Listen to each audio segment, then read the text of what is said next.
നമസ്കാരം. പിണറായിയെക്കുറിച്ച് ഇന്ന് മനോരമ റിപ്പോർട്ട് ചെയ്തൊരു വാർത്തയാണ്. പേര് വാർത്ത എന്നാണ്, പക്ഷെ ചെയ്തിരിക്കുന്നത് ശുദ്ധ തെമ്മാടിത്തമെന്ന് പറയേണ്ടി വരികയാണ്.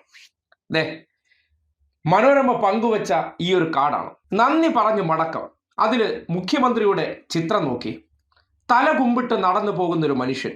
അതായത് ഇന്ന് മുഴുവൻ മുഖ്യമന്ത്രിയുടെ വീടിന് മുന്നിൽ പരദൂഷണക്കാരെ പോലെ കണ്ണും നട്ട് നിന്നതിന് ശേഷം, അതേപോലെ എയർപോർട്ടിൽ ഉൾപ്പെടെ കാത്തു നിന്നതിന് ശേഷം, ആ ഇറങ്ങി വരുന്ന ദൃശ്യം വീഡിയോ ചിത്രീകരിച്ചതിന് ശേഷം അതിൽ നിന്ന് കഷ്ടപ്പെട്ട് കട്ട് ചെയ്തെടുത്തിരിക്കുന്ന ഒരു ദൃശ്യമാണ്. തല കുമ്പിട്ട് നിൽക്കുന്ന മുഖ്യമന്ത്രി. എന്നിട്ട് അതിൻ്റെ ക്യാപ്ഷനാണ് നന്ദി പറഞ്ഞു മടക്കം. നിങ്ങൾക്ക് ഈ നാട്ടിൽ ഏതെങ്കിലും ഒരു വ്യക്തി നന്ദി പറഞ്ഞു പോകുമ്പോൾ സാധാരണഗതിയിൽ എന്തായിരിക്കണം? നന്ദി പറയലെന്ന് പറഞ്ഞാൽ തൊഴുകലായിരിക്കണം, അല്ലെങ്കിൽ കൈ കാണിച്ച് മടക്കമായിരിക്കണം.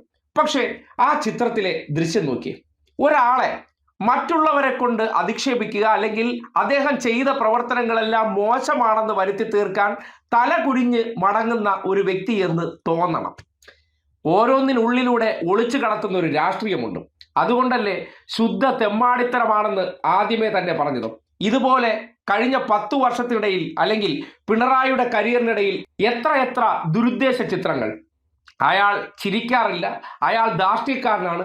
എന്തിനേറെ പറയുന്നു, ഏതോ ഒരു വാർത്താ സമ്മേളനത്തിൽ ചോദ്യങ്ങളെ ചിരിച്ച് പരിഹസിച്ചപ്പോൾ ഹ ഹ ഹ ഇങ്ങനെ എന്തിനും ഏതിനും അധിക്ഷേപവുമായിട്ട് ഇറങ്ങുന്ന മനോരമയുടെ മുഖ്യമന്ത്രി പിണറായി വിജയൻ, അദ്ദേഹം തെരഞ്ഞെടുപ്പ് കഴിഞ്ഞു, ചുമതലകൾ കഴിഞ്ഞു, സ്വന്തം നാട്ടിലേക്ക് മടങ്ങി.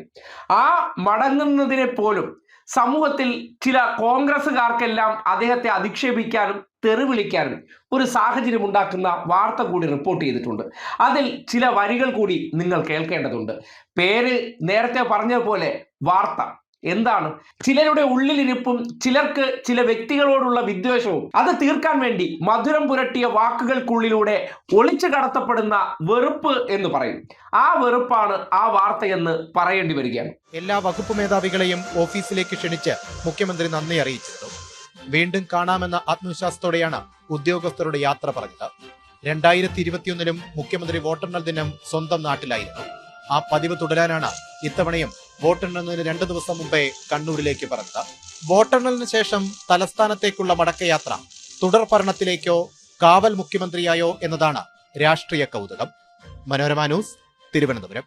കണ്ടില്ലേ, വ്യക്തിയുടെ സ്വകാര്യതയാണ്. തെരഞ്ഞെടുപ്പ് കഴിഞ്ഞു, അദ്ദേഹം ഇപ്പോൾ മുഖ്യമന്ത്രിയല്ല, സാങ്കേതികമായി മാത്രം മുഖ്യമന്ത്രിയായിരിക്കുന്ന വ്യക്തി ചെയ്യേണ്ട ഉത്തരവാദിത്തങ്ങൾ തീർത്ത് നാട്ടിലേക്ക് മടങ്ങുകയാണ്. ഇത്രയേ ഉള്ളൂ സംഭവം. പക്ഷേ അതിനെ സംഭവ ബഹുലമായിട്ട് അവതരിപ്പിക്കുകയാണ്. എന്തിനാണ് ഇങ്ങനെ സംഭവ ബഹുലമാക്കുന്നത്? കേരളത്തിൽ പിണറായി എന്ന ബ്രാൻഡിന് മാത്രമേ വാർത്താ പ്രാധാന്യമുള്ളെന്ന്. ആ വാർത്താ വിൽപ്പന എങ്ങനെ വെറുപ്പ് ഉൽപ്പാദിപ്പിച്ചുകൂടി കച്ചവടം നടത്തണമെന്നുള്ളതാണ് ലക്ഷ്യം. ഏതെങ്കിലും കോൺഗ്രസ്സുകാരൻ നാട്ടിലേക്ക് മടങ്ങിയെന്ന് പറഞ്ഞാൽ പട്ടിയോ പൂച്ചയോ ആ വാർത്ത ശ്രദ്ധിക്കത്തില്ല. കാര്യം ദൈനംദിനം വന്ന് രാവിലെയും വൈകുന്നേരവും ജനങ്ങളുടെ മുന്നിൽ നിന്ന് ഞഞ്ഞാവിഞ്ഞ ഡയലോഗ് പറയുന്നത് കൊണ്ട് തന്നെ ആ ഡയലോഗുകൾ കേൾക്കാൻ പോലും നാട്ടുകാർക്ക് താല്പര്യമില്ല. തെരഞ്ഞെടുപ്പ് കഴിഞ്ഞതിന് ശേഷം മുഖ്യമന്ത്രി പിണറായി വിജയൻ എവിടെയാണ് എന്ന ചോദ്യങ്ങൾ നിലനിൽക്കെ അദ്ദേഹത്തെ നന്ദി പറഞ്ഞു മടക്കം എന്നുള്ള രീതിയിൽ, അതായത് എന്നേക്കുമായിട്ടുള്ള ഒരു മടക്കം എന്നുള്ള ഒരു അർത്ഥം കൂടി ജനിപ്പിക്കുന്ന തരത്തിൽ ഇങ്ങനെയൊക്കെ വാർത്ത സൃഷ്ടിക്കുന്ന മനോരമയ്ക്കകത്തിരിക്കുന്നവന്മാരുടെ മനോരോഗം എന്താണെന്ന് നാട്ടുകാർ തിരിച്ചറിയേണ്ടതുണ്ട്. കമ്മ്യൂണിസ്റ്റ് വിരുദ്ധത, അതായത് ഇന്നത്തെ മനോരമ മുതലാളിമാരുടെ പൂർവ്വപിതാവായിട്ടുള്ള മാമൻ മാപ്പിള ഒരു കാലത്തും കമ്മ്യൂണിസ്റ്റ് അധികാരത്തിൽ വരില്ല, അധികാരത്തിൽ വന്നാൽ വിഷം കുടിച്ച് ആത്മഹത്യ ചെയ്യുമെന്ന് പറഞ്ഞവരുടെ പിൻതലമുറക്കാരാണ്. ഏതെങ്കിലും ഒന്നിനെങ്കിലും 10 വർഷം തുടർച്ചയായിട്ട് ഈ സർക്കാർ അധികാരത്തിൽ ഇരുന്നപ്പോൾ അപ്പൂപ്പന്റെ വാക്ക് പാലിക്കാൻ വേണ്ടി ഞങ്ങൾ അത് ചെയ്തു കാണിക്കുന്നു എന്ന് പറയാമായിരുന്നു. പക്ഷേ ഞങ്ങൾ അത് ചെയ്തില്ല. ഞങ്ങളുടെ മനസ്സിലുള്ള ആ വിദ്വേഷം, അപ്പൂപ്പനോടുള്ള വാക്ക് പാലിക്കാൻ വേണ്ടി, ജനങ്ങൾക്കിടയിൽ വിദ്വേഷം ഉണ്ടാക്കാൻ വേണ്ടിയും വെറുപ്പ് സൃഷ്ടിക്കാൻ വേണ്ടിയും വാർത്ത എന്ന പേരിൽ ഇതുപോലുള്ള തോന്നിവാസങ്ങൾ സൃഷ്ടിച്ചുകൊണ്ടേയിരുന്നു. ആ സൃഷ്ടിക്കൽ കൊണ്ട് അവരുദ്ദേശിച്ച കാര്യം നടന്നില്ലെങ്കിലും പിണറായി എന്ന വ്യക്തി കേരളത്തിന്റെ ചരിത്രത്തിൽ 10 വർഷം തുടർച്ചയായിട്ട് ആ കസേരയിൽ ഇരിക്കുന്ന വ്യക്തി എന്ന് അടയാളപ്പെടുത്തി ചരിത്രത്തിന്റെ ഭാഗമായിട്ടാണ് ഇന്ന് ക്ലിഫ് ഹൗസിൽ നിന്ന് പടിയിറങ്ങി അദ്ദേഹം കണ്ണൂരിലേക്ക് പോയത്. കഴിഞ്ഞ തെരഞ്ഞെടുപ്പ് കാലഘട്ടത്തിലും അദ്ദേഹം ആ സ്ഥാനമൊഴിഞ്ഞ സന്ദർഭം കഴിഞ്ഞിട്ട് ഒരു ദിവസം പോലും ക്ലിഫ് ഹൗസിനകത്ത് കടിച്ചു തൂങ്ങി നിൽക്കാൻ നിന്നിട്ടില്ല. സ്വന്തം വീട്ടിലേക്ക് മടങ്ങിപ്പോയി. ജനങ്ങളെ ഏൽപ്പിക്കുന്ന ഉത്തരവാദിത്വം അരനൂറ്റാണ്ട് വരെ അവരുടെ പുണ്യാളച്ചൻ എങ്ങനെയാണോ കടിച്ചു തൂങ്ങിക്കിടന്നത് അതുപോലെ കടിച്ചു തൂങ്ങാൻ നിന്നിട്ടില്ല. അദ്ദേഹം അവിടെ നിന്ന് ഇനി ക്ലിഫ് ഹൗസിൽ ഇരുന്ന് തന്നെ ഒരു ദിവസം കൂടി ഇവിടെ താമസിക്കാൻ പറ്റിയാൽ ജനവിധി മറിച്ചാണെങ്കിൽ അത്രയും ദിവസം കൂടി ഇവിടെ താമസിച്ച് കളയാമെന്നുള്ള മനോഭാവമില്ല. സ്വന്തം വീട്ടിലേക്ക് മടങ്ങിപ്പോയി. 2021 അതുപോലെ തന്നെയായിരുന്നു. പിണറായി തിരഞ്ഞെടുപ്പിന്റെ റിസൾട്ട് ദിനം വീട്ടിലിരുന്ന് തന്നെയാണ് കണ്ടത്. അതുകൊണ്ട് ഈ കാണുന്നതൊക്കെ ഒന്നും ഭ്രമിപ്പിച്ചിട്ടില്ല എന്ന് ആ വ്യക്തി സ്വന്തം പ്രവൃത്തി കൊണ്ട് തെളിയിച്ചിട്ടുണ്ട്.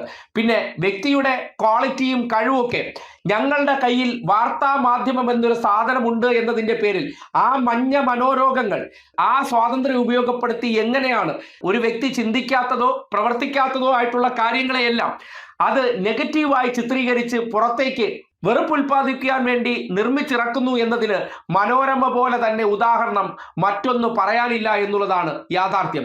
അതിലെ ഏറ്റവും ഒടുവിലത്തെ ഉദാഹരണമാണ് നന്ദി പറഞ്ഞു മടക്കം എന്ന രീതിയിൽ തല കുമ്പിട്ട് പോകുന്ന ഒരു വ്യക്തിയുടെ ചിത്രം വെച്ച് ഒരു കാർഡ് അടിച്ചിറക്കിയിരിക്കുന്നതിന്റെ ലക്ഷ്യമെന്നും പറയേണ്ടി വരികയാണ്.